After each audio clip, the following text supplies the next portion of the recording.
The opulent dawn of the Winslow sisters, New York City, 1910. The world was a stage, and atop its gilded balcony stood the Winslow sisters, Winona and Clarice, two dazzling heiresses who commanded attention in every society column west of Fifth Avenue. Born to a shipping magnate and an opera-loving mother, the sisters found themselves in possession of both immense wealth and enviable cultural cachet. Their family's brownstone on the Upper East Side boasted Art Deco chandeliers, marbled ballrooms, and a grand piano that gleamed like a crown jewel, for music was as fundamental to the Winslows as air itself. From childhood, Winona, 2 years the elder, was trained in both business and the violin, while Clarice devoted herself to the piano and languages. The sisters' upbringing was an intricate waltz of privilege and expectations. Private tutors, annual debuts at the Metropolitan Opera, and a steady stream of invitations to soirees where artists, bankers, and politicians mingled over champagne. In a city thrumming with jazz and invention, the Winslow name quickly became synonymous with extravagance and refinement. Their fortune was as vast as their curiosity. When not frequenting the Carnegie Hall or critiquing new jazz acts in Harlem, they sponsored scholarships for promising composers, all while keeping the upper crust endlessly speculating about which suitor, if any, might ever win their hands. Yet with all their options and admirers, the sisters yearned for more than mere social laurels. Their hearts beat for adventure, for pushing boundaries not just through their philanthropy, but through experience itself. In 1910, with the world between wars and the horizon roiling with promise, the Winslow sisters resolved to embark on a journey that would shock even themselves, a multi-year grand tour of the Americas. This decision wasn't born solely from restlessness, but from a deep commitment to art, self-discovery, and a subtle form of rebellion against the familial path laid out so neatly before them. Armed with trunks of bespoke gowns, sheet music, and a portable Victrola, they set sail, intent on collecting stories, melodies, and secrets from every city, mountain, and glimmering coast. Their adventure was not merely about travel. For Winona and Clarice, each hotel ballroom was a potential concert hall, each new friend a possible accompanist, every sunset a cue for new music. For the Winslow sisters, luxury was both their inheritance and their instrument. The world, as it unfurled infinitely before them, seemed ready to be composed into a masterpiece uniquely their own. A yearning for change and the emergence of a promise. For the Winslow sisters, the whirlwind of luxury and music had woven a cocoon that, by 1911, began feeling stifling rather than comforting. Their travels across America, spurred by invitations and accompanied by the melodies of Chopin and Scott Joplin, should have been endlessly thrilling. Yet between grand hotels and train compartments, both women sensed the dull ache of routine shadowing even the brightest waltz. Winona first voiced it during an evening by the fire in a snowy Denver hotel. "Isn't there something more than another season, another gala, another Sunday concert?" Clarice, with a mischievous smile, suggested that perhaps they needed a bit of the unknown. A spark, a detour, a purpose not written in social registers. The sisters grew increasingly attracted to ideas on the periphery of their upbringing. Self-reinvention was in the air, suffragettes marched outside city halls, and newsboys hawked headlines boasting the newest discoveries in health, psychology, and alternative therapies.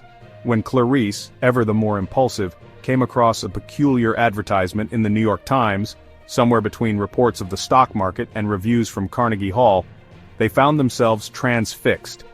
The ad was for a sanatorium in the rugged forests of Washington state, where a certain Dr. Linda Hazard boasted of a natural therapy so radical, so pure, that it purportedly cured ills modern medicine had declared hopeless. The promise of restoration through the body's own wisdom, as the ad claimed, ignited something in both sisters. Never ones to shy from novelty, especially where music, art, or the mysteries of the human heart were concerned, Winona and Clarice began to research Dr. Hazard's theories with scholarly enthusiasm. They sent away for her books, pored over letters from healthier ex-patients, and debated late into the night the seductive allure of transformation. For them, this wasn't just about a physical cure. Each was robust in health, save for the errant sore throat or chilly spell. The sanatorium's promise stood instead as a metaphor. Perhaps change, if it could not be composed through sonatas or waltzed into existence at a society ball, lay in the radical act of submitting themselves to something unfamiliar, even risky. The decision crystallized not over a grand meal, but over a quiet duet, Winona at the violin, Clarice at the piano, where they traded musical phrases charged less with certainty and more with anticipation. With a sense of inevitability, they resolved to journey west, chasing not just a promise of health, but a deeper answer to that ever-growing wish echoing beneath the surface of their gilded, well-orchestrated lives. Music, a spiritual medicine before the next journey. For Winona and Clarice, the days leading up to their departure for Washington State were suffused with an undercurrent of nervous excitement. As the sisters prepared to leave behind the familiar echo of New York nightlife and the dignified pleasure of Vancouver's elite, music became their anchor, a bridge between the comfort of their privileged past and the uncertain promise of what lay ahead. Every evening in their hotel suite, they crafted a ritual as necessary as breath itself. The salon's windows thrown open to the city below let in a chorus of distant horns and rain tapping on glass. Clarice would settle at the glossy upright piano, her touch lingering on the keys, while Winona raised her violin in a slow, sweeping gesture, a silent signal that the world outside would momentarily fade into irrelevance. Their playlists shifted with their moods. Elegant waltzes on nights when optimism soared, tender nocturnes when uncertainty crept in, and exuberant ragtime improvisations that scattered laughter through the plush corridors. Sometimes local musicians joined their intimate concerts, filling the space with jazz rhythms and unexpected harmonies. Those musical gatherings became exquisite outpourings of hope, a community woven from travelers' tales and memories. For the Winslow sisters, music was not only entertainment, it was sustenance, a way to process hope, anxiety, and anticipation. Each performance was both defiance of worry and a hymn of faith in the unknown. In the brief hours before they departed, they selected a stack of sheet music as precious as family jewels, favorites from Debussy, hymns from their childhood, and a handful of ragtime scores not yet published in New York. Winona, ever pragmatic, packed her violin with surgical care. Clarice wrapped manuscripts and photographs between handkerchiefs scented with rosewater and nostalgia. Together, they resolved that wherever their journey might take them, the language of music would remain their refuge, their conversation, and perhaps their shield. On the train heading west, that faith rang clearer than ever. Even as the rhythm of wheels along the rails matched the syncopation of their hearts, Winona and Clarice performed for fellow passengers in lavish lounge cars and quiet compartments alike. Jazz pianists, violin prodigies, and society women gathered nightly, turning travel into spectacle, a moving cabaret where worry gave way to wonder, even as it whispered reminders of the fragile line between adventure and folly. When strangers asked what gave them courage to face a radical new therapy, the sisters always answered the same: it's all music, in the end. Harmony is what makes risk bearable and hope beautiful. In those moments I imagine the very air around them shimmering, held together by the invisible thread of melody and memory, a secret strength ready to accompany them into whatever darkness or light awaited at the journey's end. To the far west, Wildacres Town, arriving in the far west, the town of Wildacres Spring, of 1911. The Winslow sisters' journey westward was an odyssey through shifting landscapes, each mile taking them further from the refined ballrooms and familiar music halls of the East. They watched New York's grandeur dissolve into the rolling hills of Pennsylvania, cross the wide, windswept fields of the Midwest, and then plunge, almost dizzyingly, into the brooding forests and looming mountains of Washington State. It was as though the very air, thick with pine and possibility, warned of a world utterly unlike the one they'd left behind. Even before their feet ever touched the earth of Wildacres, the journey itself seemed to strip away the sisters' former certainty. Their train wound through mist-laden valleys, ferry rides swept them across the chilly waters of Puget Sound. With every turn of track and every sigh of the steamboat's whistle, anticipation mingled with anxiety. Clarice kept a nervous hand over her music satchel, while Winona peered past veils of fog, searching for a sign that this new place would offer not just escape, but a kind of transformation. Wildacres itself, or so it was called by those few who'd ever spoken of it, appeared almost spectral on the horizon. It was less a town than a collective of shingled rooftops, lonesome shopfronts, and winding forest-shadowed lanes. As the sisters disembarked from the final stagecoach, its wheels caked with mud, its horses steaming in the cool dawn, they were struck by the silence, a world away from Manhattan's constant hum. Here, the only music was the wind threading through fir trees and the distant, restless call of crows. The sanatorium, their destination and the subject of so many tangled dreams and apprehensions, loomed over Wildacres atop the highest rise. The main building, a hulking Victorian mansion with peaked dormers and intricate woodwork painted smoky blue, was surrounded by gardens gone half wild and ringed by a dense, brooding wood. Aged iron gates creaked on their hinges as the sisters passed, escorted by a uniformed attendant who greeted them with a rehearsed smile and an air of careful detachment. Inside, the mansion was a strange study in contradiction. There were remnants of elegance, richly carved balustrades, faded silk wallpaper, tarnished chandeliers, but the air was chill, tinged with a medicinal scent that clung to the drapes and the wallpaper. In the wide foyer their footsteps echoed. Winona, ever sensitive, fancied she could almost hear the echoes of former guests, laughter trailing off down empty corridors, a faint piano motif lost beneath the hum of distant pipes. The sisters' apprehension ebbed and surged as they were shown to their rooms overlooking the shadowed gardens. There were stories about this place that could not be found in guidebooks, a whisper of two silent recoveries, of letters never replied to, and patients who arrived, then somehow faded from memory. As afternoon light filtered through lace curtains, Winona and Clarice sat side by side at an ancient upright piano, hands trembling but determined, and played a slow, searching melody. It was a wordless promise between them. Even here, in the wilds at the edge of their world, their music would be both shield and home. It was in Wild Acres, on the very precipice of what they imagined was healing, that the sisters began to sense the gravity of their decision. The West, for all its rugged beauty and hope, would demand more than idle curiosity and sophistication. It would ask of them a faith, in nature, in change, but mostly in each other, that they had never before been called upon to summon. Meeting Dr. Hazard and the enticing invitations doctor, Linda Hazard, made her entrance into the Winslow sisters' lives with the calculated grace of a seasoned performer. The day they first met her at the formidable gates of the sanatorium, a faint mist hung over Wild Acres, lending the scene a ghostly air that Clarice privately admitted felt more like the setting for a Gothic novel than a retreat for wellness. Yet Dr. Hazard, in her tailored navy skirt suit and soft ivory blouse, exuded a serene composure and warmth that immediately put them at cautious ease. She began by inviting the sisters into her sunroom office, a space filled with filtered morning light and the mild scent of eucalyptus. Dr. Hazard's demeanor was gentle, yet her eyes missed nothing. Her introductions avoided self-aggrandizement, focusing instead on the sisters' own experiences, their exhaustion from travel, occasional maladies, and most notably, their quest for something transformative and genuinely new. She seemed to intuitively understand what the sisters could not articulate, weaving her words to reflect their own unspoken dreams of self-betterment and transcendence. With deliberate calm, Dr. Hazard detailed her philosophy: the body's innate intelligence to heal given the right environment, a simple life away from the distractions and ills of the modern world, and the central role of fasting as not just a medical therapy but a spiritual rebirth. She cited examples, patients reborn through her care, testimonials from artists and business magnates who sang her praise from all corners of America. At no point did she pressure or coerce. Instead, she welcomed their questions, handed them copies of her glossy, self-published book, and introduced them to the lush gardens behind the mansion, where former patients allegedly regained their vitality after years of languishing under conventional treatments. Her earnestness, bolstered by an air of maternal wisdom, worked its own kind of hypnosis.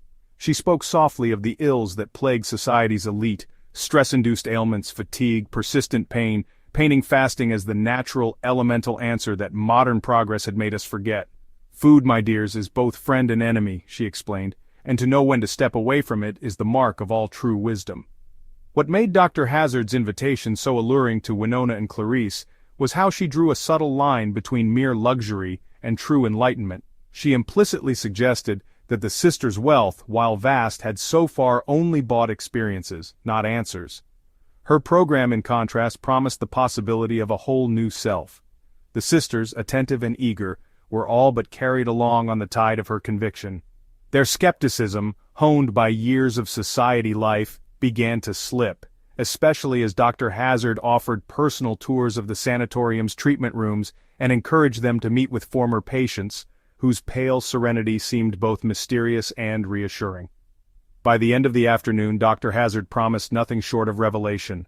She left the sisters with handwritten notes, affirmations tailored to each, encouraging them to trust in their body's wisdom and to imagine the kind of awakening that might be waiting beyond a fast. As Winona and Clarice walked back to their quarters that evening, the music within them was a mix of apprehension and hope, underscored by the knowledge that their next choice would place them irrevocably in the care of someone who, for all her polish, remained just a little too enigmatic to fully trust. Begin the harsh therapy. The sisters' first days under Dr. Hazard's strict regimen were marked by an abrupt shift from hopeful curiosity to a sobering awareness of just how rigorous and unforgiving the sanatorium's philosophy truly was. The luxurious comforts of their New York upbringing seemed to vanish overnight, replaced by the relentless routines of therapeutic starvation, icy sponge baths, and endless days measured not by music, but by the minute increments of hunger and fatigue. Each morning an attendant entered their rooms before dawn, drawing open the faded curtains in silence. Any remnants of the East Coast's elegant breakfasts, creamy scrambled eggs, buttery pastries, fresh fruits, were replaced by a meager offering, a teacup of strained vegetable broth, carefully ladled and served as if it were a rare delicacy. Dr. Hazard's voice echoed down empty corridors, stern yet strangely soothing, reminding every patient that this trial by hunger was not a punishment, but the path to rejuvenation. The sisters' days fell quickly into a pattern. Walks around the wild, overgrown gardens left them chilled and lightheaded. Treatments involved long, silent baths in water so cold it left their skin numb and aching. Every activity was recorded in a journal by staff, a tally of intake, weight, and emotional state, turning their existence into a string of statistics charting their decline. Music, once a source of joy and connection, was abandoned. The piano in the common room might as well have been sealed in ice, its keys untouched as the sisters grew too weary to even hum their favorite melodies. Dr. Hazard was ever present, visiting their quarters, lecturing both sisters in her patient, unwavering tone about the virtues of willpower and discipline, and chastising any hint of self-doubt as a betrayal of the body's natural wisdom. Occasionally she delivered motivational talks to the group of patients gathered in the formal parlor, each time recounting miraculous recoveries and insisting that struggle was only proof of cleansing. Among the patients, whispers began, rumors of frailty, of despair, of letters home intercepted or disregarded. As the weeks wore on, the sisters' faces hollowed, their laughter became rare, and their brotherly bond, once filled with shared adventures and whispered jokes, now held together more by habit than hope. In this environment, isolation thrived. Dr. Hazard's staunch convictions filled the void the sisters left behind, convincing them, in moments of lucidity, that the hardship was a necessary prelude to rebirth. Hunger's gnawing presence replaced both curiosity and caution, leaving only the shadow of the vitality with which the Winslows once entered Wild Acres. A journey of exhaustion and the loss of hope. The unraveling began far less dramatically than either Winona or Clarice might have imagined. It started as a faint unsteadiness, a trembling in the fingers, a fleeting dizziness upon waking, an apathy toward even the smallest joys. Gone were the gentle rituals of piano and violin duets at dusk, replaced instead by long hours spent curled beneath rough blankets, world-weary and silent.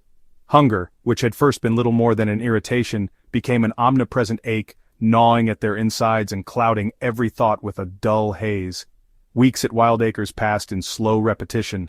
The sisters marked time not by days but by frailty, the soft bloat of swollen joints, pulsing headaches, and the tightening of skin over brittle bone. Occasionally they would exchange feeble remarks, hopeful whispers that maybe tomorrow would bring improvement, but each day, instead, saw Clarice sinking deeper into a lethargy that was almost indifferent. Winona fought valiantly to maintain a facade of strength, but even she could not mask the glassy look that settled in her once bright eyes. Dreams grew heavy, and the world outside their shuttered windows became an abstraction, mist and shadows that threatened to swallow them whole. As the regimen grew more demanding, Dr. Hazard's encouragement transformed into a stern, uncompromising doctrine, a doctrine that tolerated no doubt, allowing no room for questioning. Once Winona had found comfort in certainty, but the weight of authority now pressed down relentlessly. When either sister voiced concern, they were met with patient yet unyielding lectures about spiritual rebirth, followed by sharp reminders that discipline was the price of salvation. Outside the sisters' shared room, other patients wandered like ghosts, pale, withdrawn, and increasingly silent, as if the very air in the sanatorium suppressed both hope and resistance. The sisters' connection, tested by exhaustion and grief, began to fray. Where laughter once flowed, now only weary sighs remained. Attempts at music faltered, the piano's keys seemed heavy as lead, and even simple lullabies were too much for trembling hands. Dark thoughts crept in, regret nipped at the heels of their memories, each recollection of New York's bright lights and busy avenues serving as a cruel reminder of just how far they had fallen. There were moments when Clarice's gaze flickered with a shadow of accusation, as if seeking reassurance from her elder sister that had already been spent, and Winona, in turn, shouldered that guilt like a shroud. Slowly, the hope that had drawn them westward with such intensity began to disintegrate. No miracle awaited them beneath Hazard's roof, only slow dissolution. With each passing night, the winds outside Wildacres seemed to mourn their decline, their howls echoing the wordless despair that stuffed the sisters' hearts. In those final, desperate days, the promise of transformation was revealed for what it truly was, a mirage, fragile as glass and just as easily shattered. Brainwashing, violence, and despair. The atmosphere inside Wildacres had by now transformed into something almost unrecognizable. What once seemed strict and ascetic morphed day by day into a regime that brooked no questioning and left little room for hope. For Winona and Clarice Winslow, the transition from initial discomfort to true horror was slow and insidious, like the steady encroachment of shadow at dusk, barely perceptible until the room turned black. At the epicenter of this transformation stood Dr. Linda Hazard. Her presence, once comforting in its maternal composure, now stalked the halls with steely resolve and a chilling fervor. Instructions were dictated as commandments, and the once welcoming staff reverted to mechanical obedience. Former pleasantries, the soft smiles, the gentle conversations, evaporated. Instead, clipped voices and impatient gestures replaced the little kindnesses that might have made even sparse existence bearable.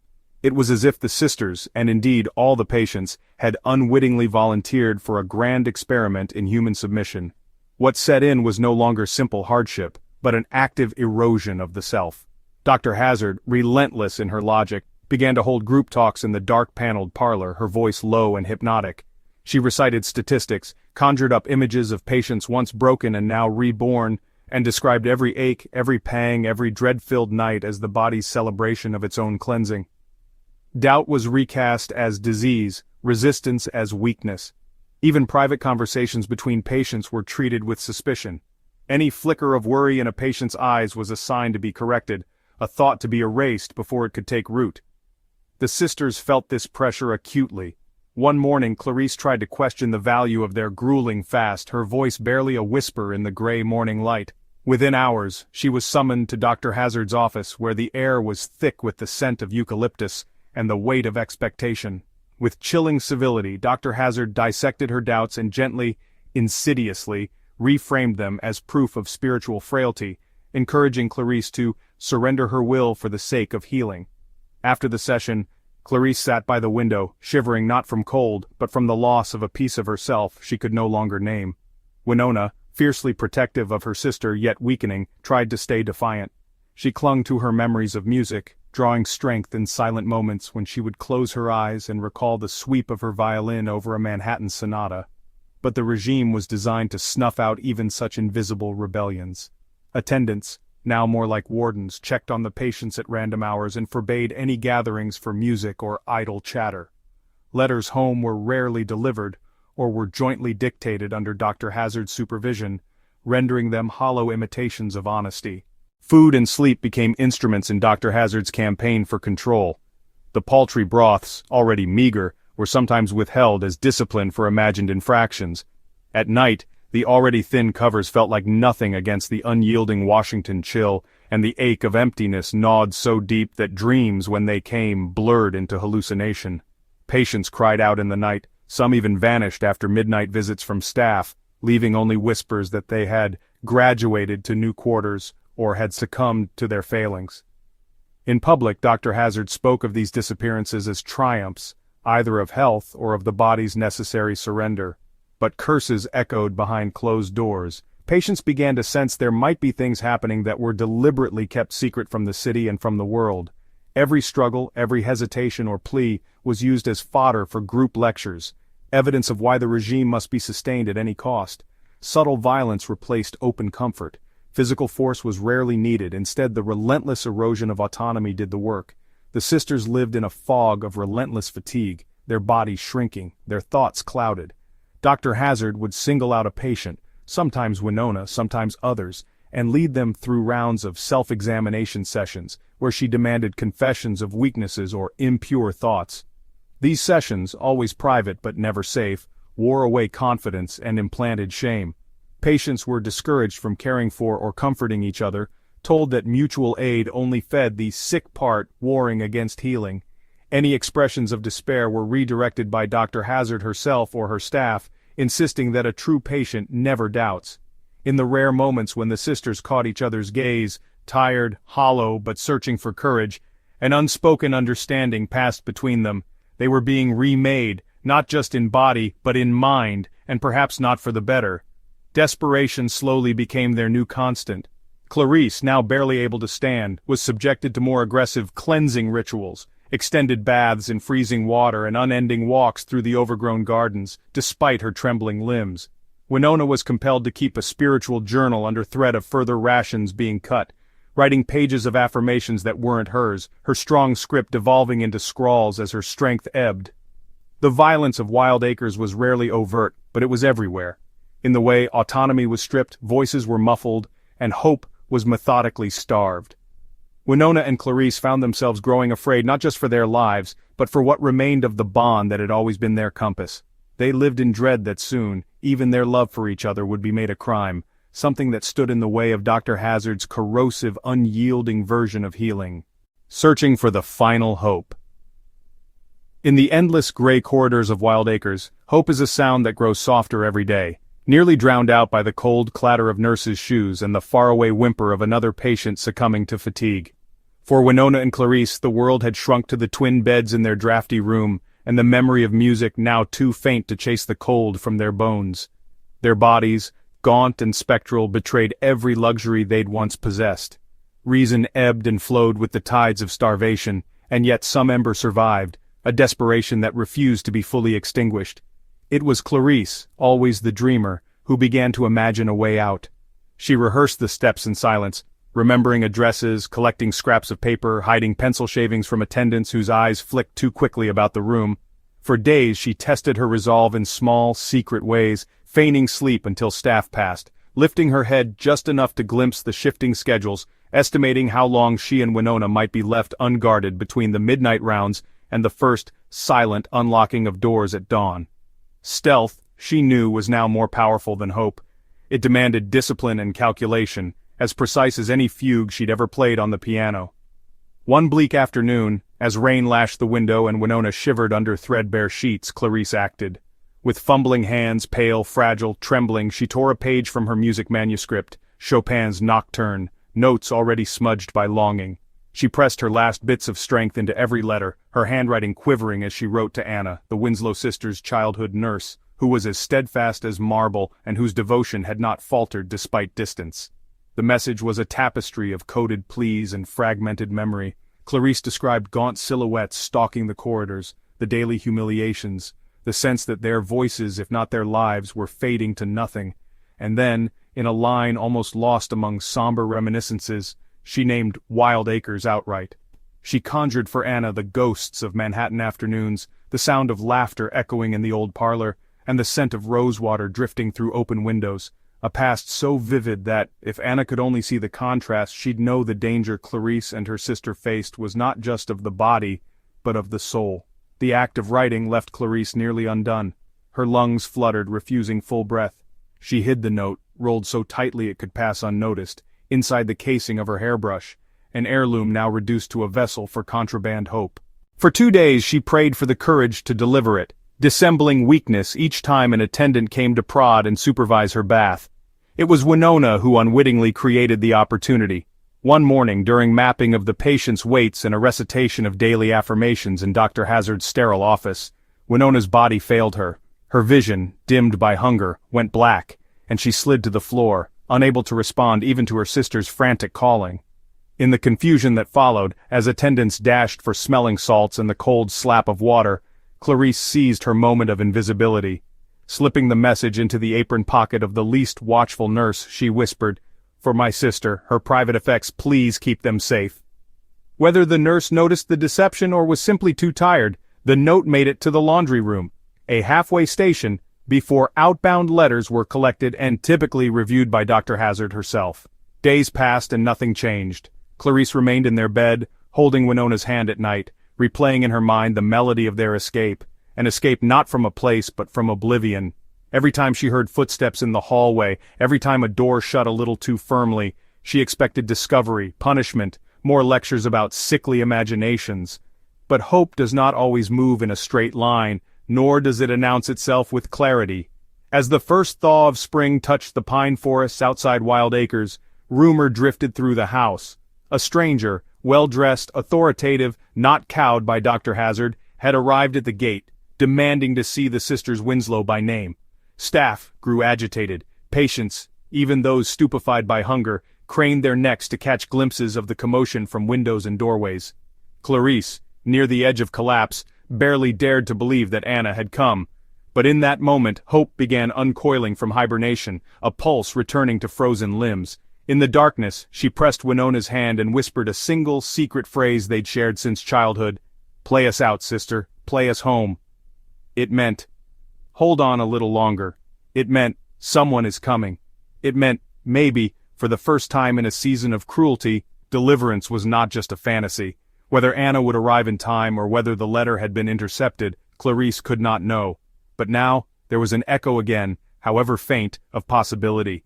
Hope made visible in a sliver of light beneath the infirmary door, exposing the truth. The moment Anna received Clarice's coded letter, she felt an icy thread of terror coil around her resolve. For years, Anna had served the Winslow family with a devotion that bordered on obsession, and there was no agony like imagining her beloved wards imprisoned and helpless. Her journey from Manhattan to the remote stretches of Wild Acres was frantic. Each mile westward, Anna's sense of dread deepened, fueled by the cryptic phrases and pleas embedded in Clarice's note, their plight carefully camouflaged as longing for music, haunted memories, and a final outcry that named their location. Anna arrived at Wild Acres on a raw spring morning, her carriage wheels muddied, her coat splattered with the brine and grit of travel. A sense of unnatural stillness loomed over the sanatorium. Anna banged the iron knocker with trembling hands, demanding, without apology, to see the Winslow sisters. The attendant who met her at the door wore the same unreadable mask Anna remembered from Clarice's descriptions. Politeness stretched tight over wariness, and perhaps something like fear. Inside, Anna's pleas were met with, regrettably delayed and unwell for visits, but Anna's persistence was unyielding. When Dr. Hazard herself finally appeared, her face was serene, her voice honeyed with practiced warmth. She dismissed Anna's concerns with references to intensive therapy, insisting that the sisters required tranquility and solitude. Anna, however, wasn't deceived by soft words. Her eyes scanned the corridors for signs of life, faint voices, the memory of music drifting down a hallway now ringed in uncanny silence. Anna demanded proof. She would see Clarice and Winona for herself, or she would involve authorities, reporters, and any power her family name could muster. Dr. Hazard wavered, a flicker of annoyance breaking through her composure, before agreeing to escort Anna up the creaking staircase to the very top floor, past locked doors and shuttered windows. What Anna found behind those doors would haunt her dreams for years to come. Clarice, once a vibrant whirlwind of laughter and music, lay motionless, her features hollowed by suffering and starvation. Winona was propped up against a pillow, the bones of her hands fragile as a bird's under parchment-thin skin, her eyes dark and unfocused. Anna's heart broke at the sight. Gone were the dresses and grace of Manhattan, replaced by threadbare robes and the musty air of neglect. With trembling hands, Anna reached for Winona, while attendants hovered, eyes darting between Anna and Dr. Hazard like caged animals awaiting a verdict. Dr. Hazard delivered the news without emotion. Clarice had regrettably succumbed to complications brought on by her condition, despite the pinnacle of natural care. Anna's grief was a howl muffled by disbelief. The records presented to her, all in Dr. Hazard's precise script, blamed hereditary illness and the stress of travel, never fasting or neglect. Anna's attempts to gather Clarice's belongings were met with obfuscation. Certain valuables, documents, even jewelry had vanished.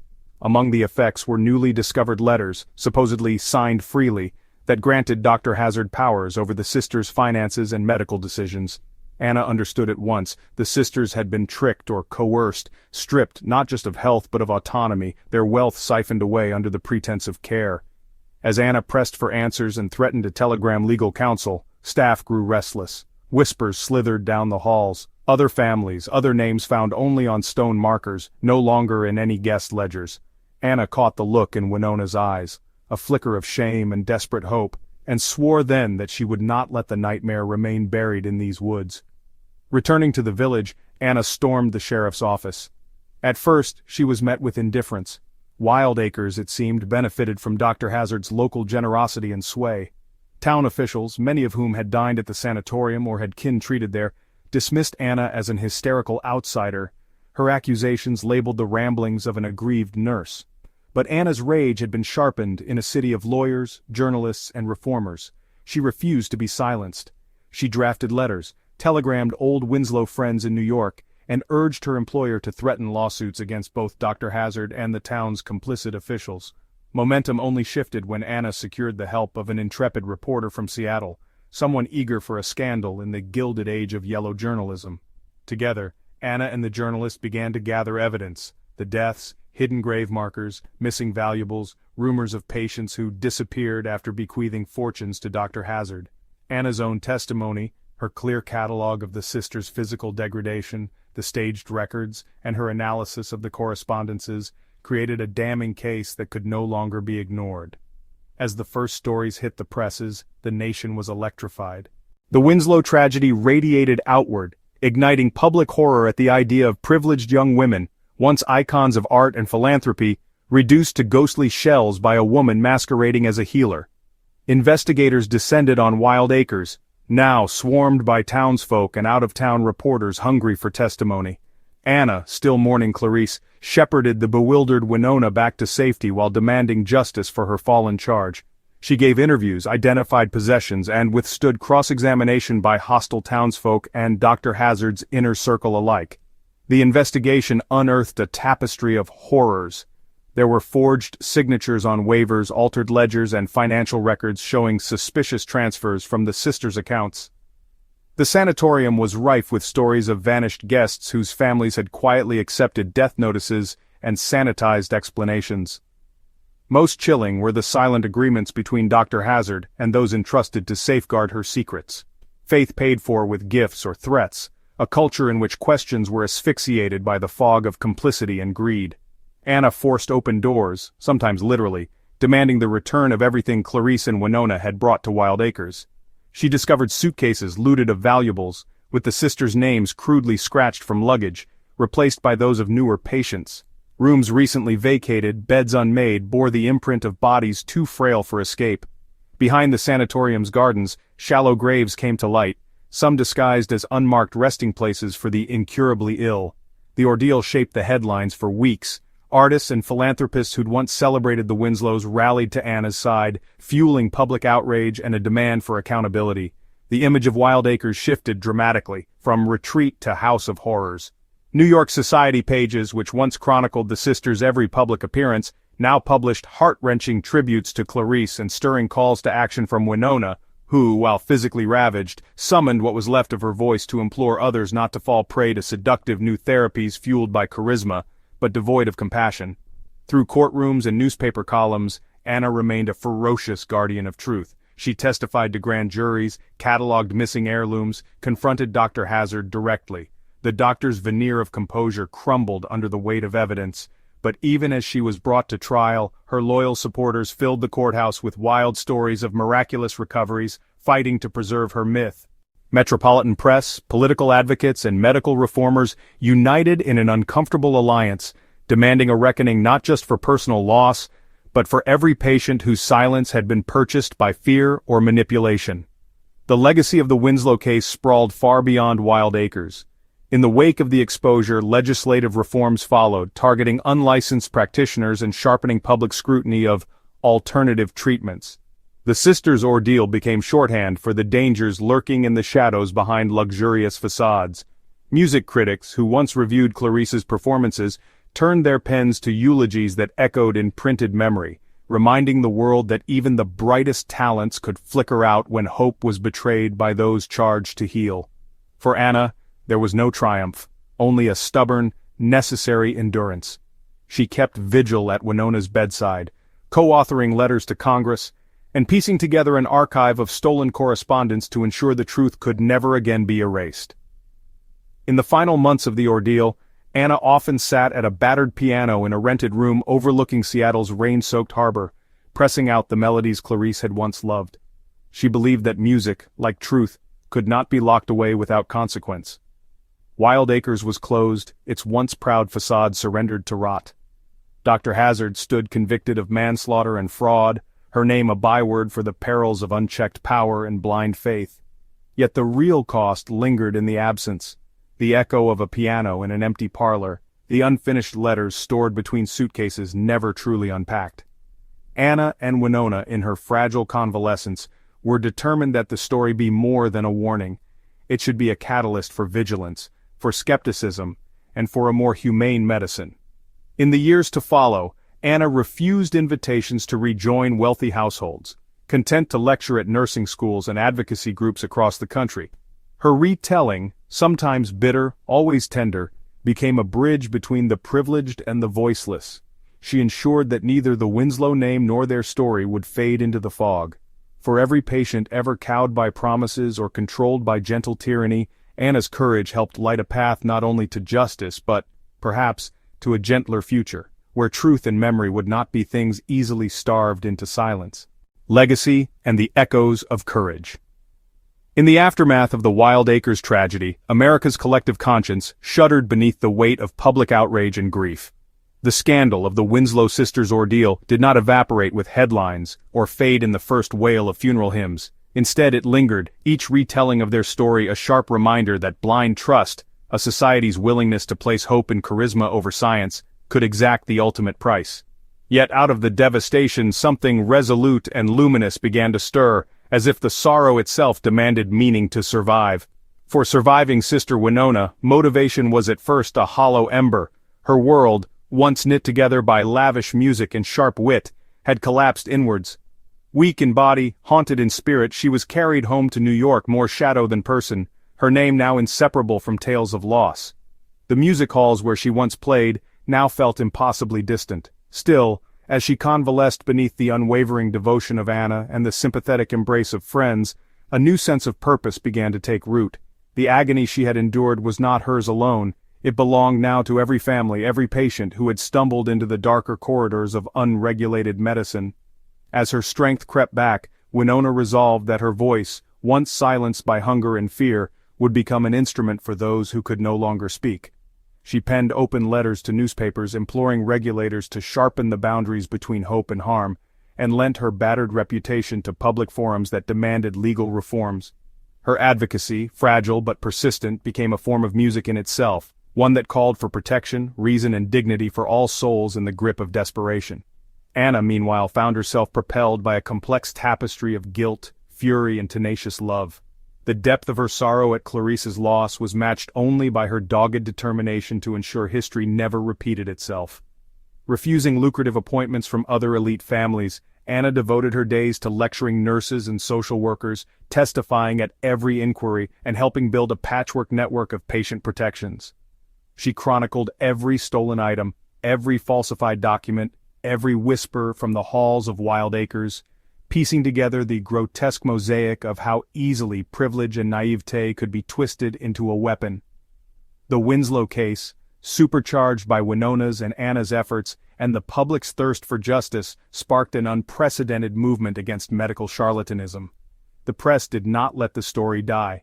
Journalists and editors in New York, Chicago, and Seattle dissected every angle, publishing exposés, pressing for legislative hearings, and naming not just Dr. Hazard, but the weak links in a system that allowed Wild Acres to fester. For months, no evening passed without a drawing-room debate about the Winslow affair, not just in high society but in working-class clubs and progressive circles. Advocacy groups seized the opportunity to agitate for stronger medical licensing laws, forming the first consumer watch organizations dedicated to exposing fraud in healthcare. The artistic world grieved in its own way. Musicians across New York staged concerts in memory of Clarice, her favorite pieces performed as quiet protest. These evenings were not mere remembrances. They pulsed with the determination of survivors to transform loss into vigilance.